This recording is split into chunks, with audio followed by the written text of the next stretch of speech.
Hi guys, it's Nan. So what will we be doing today?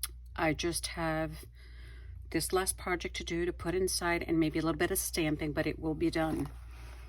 I showed you the magnets that I had inside, but I decided that I wanted to do something a little different and maybe something a little more lacy, frilly. And I had, let me see where I put them. I had these. I'll put this away so that I have this space. I had these left over from a book that I made as a remembrance book about my mom. She's still living, but I'm still calling it a remembrance book. And they're just little scrap swatches that I have. And the thing that I did, the idea that came to me was, we constantly make our magnets out of paper, cardboard, and just about any scraps that we have. And I just decided that I wanted to make something a little more delicate. This is not the actual one that's going to go in here. I'm just showing you as an example of what I created. And it worked. I thought to myself, let me give it a try and see if I can accomplish that and make it into a magnet. First, I wanted to show you where I keep my buttons. I have a lot of buttons in different jars. Gifted, thrifted, purchased, handed down. And these are from Mom Carol. I got a bunch from Mom Carol. And then I bought this big jar, mason jar. Well, I don't know if you would call it a mason jar. It's bigger than that. But, I mean, it goes from here all the way over practically to where my head is, where I'm sitting. Full of buttons, all kinds of colors. These are thrifted and purchased. I keep a lot of little, I'm going to call them doodads in here that I can use. Measuring tapes, but more buttons in here. And buttons in this bag. And the other thing that I have, the big jar, they are sorted. And then I have buttons in this plastic container. And I got this little card from Mom Carol when she sent me a bunch of buttons from what she had. She said, if you need more, just yell. Didn't put much of a dent in the box. Found the button I said was a reminder. Have 2 more. That was from my Mom Carol. She has passed away. And over the years, she has sent me quite a few things, material, and a bunch of other stuff. So without further ado, let's get into this project. I just have some loose buttons here, but I'm not going to use those. So all you need is a thread, a threaded needle, scissor. I've chosen my poison, as we might say, which would be buttons, bunch of little scraps, a little bit of this and a little bit of that. I cut some of them off of rolls, and others I already had them cut up. So I don't know where I'm going to go with this one, but I will show you the one that I have made already, and I hope you stick with me until the end so that you can see the final results of the one that I am going to create, which the video might be a little longer than the last one, but that is where I'm going today. And this is the one that is going to go in the book. And more buttons that I thrifted. Mom Carol, old ones. This measuring tape was from my mother-in-law, which this tape is probably over 40 years old. And I'm not sure what this is called, but that's one of those, oh, I forget, it goes on your screws to tighten so that they don't fall off. Washer, I think it's a washer. Ball pin, all different kinds of ribbon. And this back here, I got it years ago in Walmart. I have not seen it since. It's a material that has some writing on it. And I did the same thing on the other side. Only something fell off that I don't see on there, but I will put it on there. And I managed to put 2 magnets on there, and I will show you how it sticks on the page perfectly. And I am in love with this, and I will be incorporating this in more books, and it stays right on there. Look how pretty that looks. A lovely addition to any book that you make. or give it as a bookmark, as a gift on its own. So I am ready to go, and I have everything I need. I have little doodads in here too. And I start with this first. So this was that canvas material that I got at Walmart. And I said this one is not going to be the same. It will have some of the same elements on it. And these were the ribbons from the other one, so I'm not going to use that because then it will look the same. But the process is the same. So what I did first was I just used my glue, and you place your material however you want, basically, your scraps. We each managed to create things in our own fashion using what glue we want. And for this, you can add more, add less. The other one, I actually put the material right on here, but I think I'm going to let the material overlap on this end, and then let me move it over just a little bit more. And I only used a little bit of glue because I did sew everything together so that it doesn't come off. This is from a pillow, an old pillow that my mom gave me many years ago. And I take advantage of everything that I have. I save, I put away, I sort, I have so many things even in my garage. So, and with the cold weather, I haven't been out much. So I pretty much am using, and when I say out, I mean downstairs in my garage. I have a lot of organizing to do, but I'm gonna wait for the better weather. As of now, we have had some snow, and it's really cold. So this is where I am, enjoying what I do. And I always look at these ribbons, and sometimes I get confused as to which one is the front, but I'm assuming it's this one. And so let's see, where will I place this? I think what takes the longest in making these is actually putting the buttons on and all the little decorations you want to put on it. So I'm going to move this one over, I think, right there. And you can add as much as you want to this or as little as you want, but I think the more you add, I think the more vintagey it looks. And you could use whatever color you want. So to choose my little heart ribbon to represent Valentine's. But for me, love is every day. And I didn't know whether to use this one, which would make it look more antique, or this one, which is a lot newer. And I think I'm gonna go with this because it's what I have this portion, another piece left. And I guess I want to leave it for something really special. So I think I'm going to go ahead and use some of this one, but I have to play around with the placement so that I can make sure that I put the ribbon exactly where I want it and not cover it all up. I want the numbers to show, actually.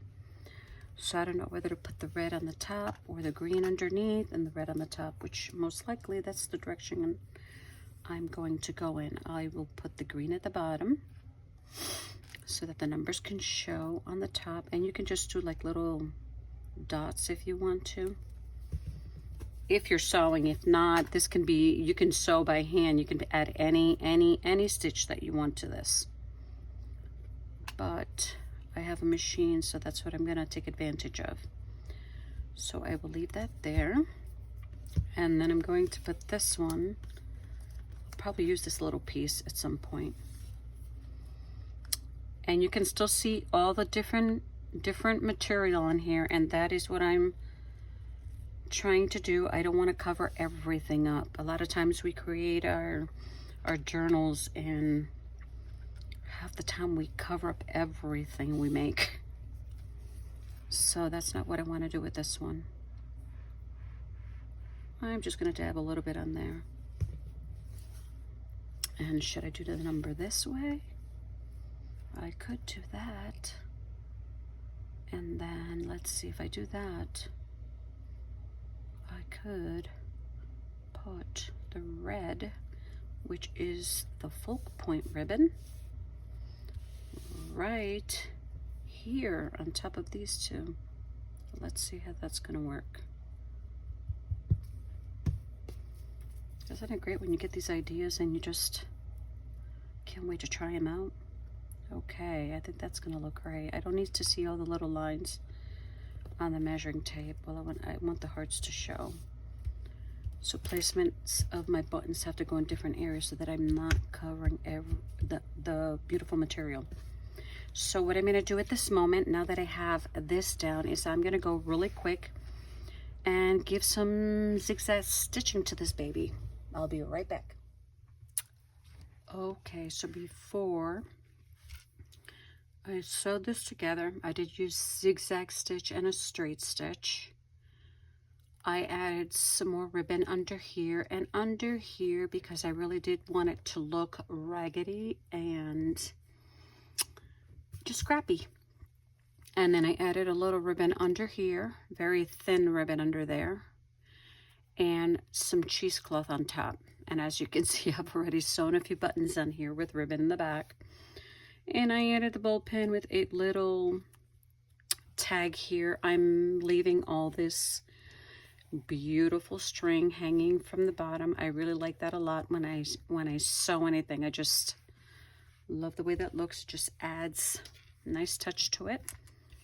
And this was easy because all you need to do is grab whatever ribbon that you want. I'm just going to show you real quick. I'm not going to sew another color on there, but all you have to do is take the ribbon, fold one side this way and the other one on top, and you're going to get this. Choose the button that you want to use, whichever one that may be, put it right there, and when you put it on here, just hold it in place and sew your button in place. Sew it in several times. That way it stays there nice and snug, but that was very simple. One more time. Fold it over and on itself, and there you go. And you can use pretty much any button that you want on there. You can make it eclectic by adding so many different colors, so... But I'm not going to use that one. I will show you how I put a button on. And in this video, I'm not gonna sew every last button on here because it's gonna take forever, but I am gonna use some burlap. I was looking at that and I thought it looked really nice. Let's see, with this button, I was thinking maybe right here, so just hold on to that. And you can add any kind of those little sewing leftover things you get when you're sewing, just about anything. I mean, beads, you can add beads to this, and it's all a matter of your preference. And I do have a long thread on there, so just gotta be careful, don't tangle it. And passing it through several times will just hold on to what's underneath. And just pull it snug, and if necessary and you feel it's a little loose, just add a little glue in the back and you're good to go. And as a matter of fact, before you sew them in, you can sort of add a dab of glue behind everything to hold it in place if you'd like to. And pretty's in the back. Look at the stitching, it looks pretty good. Straight stitching, zigzag. I did the zigzag on the end and straight to hold in the center. Quick tip, the way my grandma showed me how to make a knot. So my pointer on the string, wrap it this way, right on top, hold it with my thumb, go underneath the cloth, pull, and there is your knot. Nice and snug. That's why you have to be careful with this, all the other threading, that it doesn't get caught in there. But one more time. Around your pointer, hold with your thumb, under the cloth, and bingo, there is your knot.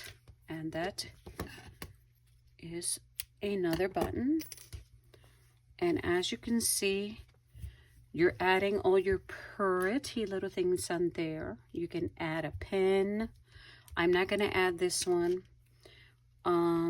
I have this here, but I don't know if that'll hold in place there because of the stitching. I might not be able to get it in there. You can get into a ribbon or however you want, but I'm not going to use that one either. And I was thinking maybe of using a red button, but then my focal point is the ribbon, and I tend to veer my eyesight towards the red button. So I'm not going to use the red button. I like the blue one. So maybe a blue button here. And what I want to do is add a little bit of this underneath it, under there.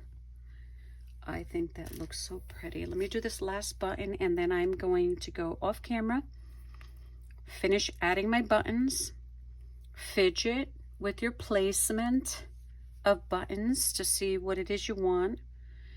And to tell you the truth, as you work, you're gonna like one thing, and then I went to my sewing machine where I have the other jar and all the other buttons, and I saw these and those, and I thought, let me go through a few of those bags and see if there may be another button that I might want to use. And I saw these cute little blue ones, so I'm going to add those on there. And let me get this last one done on camera. Same process on the other side, and it doesn't even have to be same placement. Can be a whole array of things you can add on this to make it look very, very nice. I'm surprised I actually got the needle through, and yes, I'm using a very huge needle. I need to see what I'm working on. I do wear glasses, so let me make sure that I grabbed that in the back and I didn't grab any other thread. Yes, perfect. So, and I think so far this has turned out really, really pretty. It's a matter of finding where the hole is at. Oh, there we go. Okay, hang on a second. There we go. And that's pretty much it for this right here. So I'm going to go off camera, add whatever you want on your lacy magnet.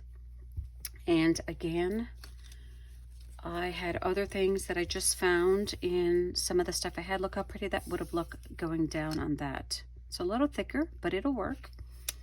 I had more ribbon that I came up with the idea of maybe doing some type of a squiggly thing with, I don't know what kind of ribbon this is, and maybe putting a big ribbon on there, letting the tag hang. So many ideas come to mind. So I will be right back. Okay, here it is. All the buttons are on, and I'd like you to take a quick look at it on both sides. I did add the word love here. You can add anything you want, a flower, Happy Valentine's Day, Happy Sweetest Day, Happy Friendship Day, whatever you choose to put on it. And then this is the other side. Both sides can be different, they can be the same, however you choose to do it. Do your thing, have fun doing it, and do it with fun. So in the back, I managed to get these before my orders on delay. So I got these at Hobby Lobby, and it's 12 per pack, and they actually pop right out. So put them together as such. It has a little sticky, it does have glue in the back, but it's not going to be enough to hold it. So actually, some people would probably use that 6000 glue, or maybe even the stick glue. Use what you have, but let it dry overnight. So what I did was I pretty much, with my finger underneath, felt where it would go the best. And this is where I'm going to put it. So this is where the magnet's going to go. On that side, I will proceed to at least try and pull the other part off, but I can also take the magnet off and do that, so not to complicate things. Okay, here we go. So I will put it back on top, add the glue to it, and if this looks a little too rough for you, I guess you can add a piece of paper or maybe a light material in there. Make sure that it sticks on really well. If the way it looks bothers you, it does not bother me at the moment. For someone else, I'd probably do it differently, but I am gifting this one. And so I am going to unite these corners together. And there you go, my friends. I'm in love with these. Look at that. Isn't that pretty?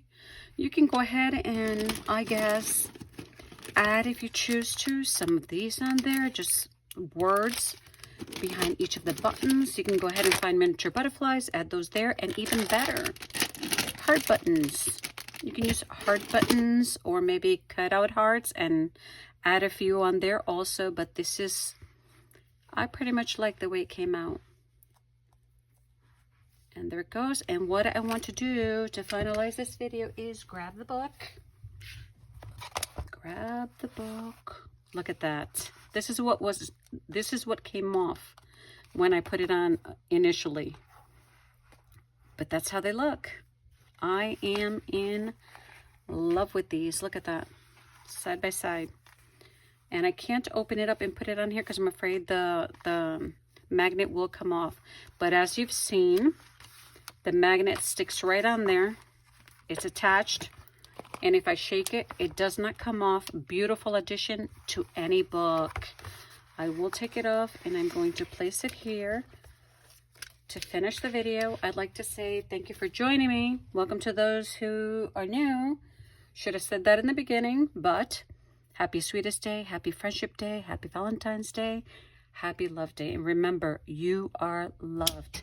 He loved you first. Have a good one. See you soon.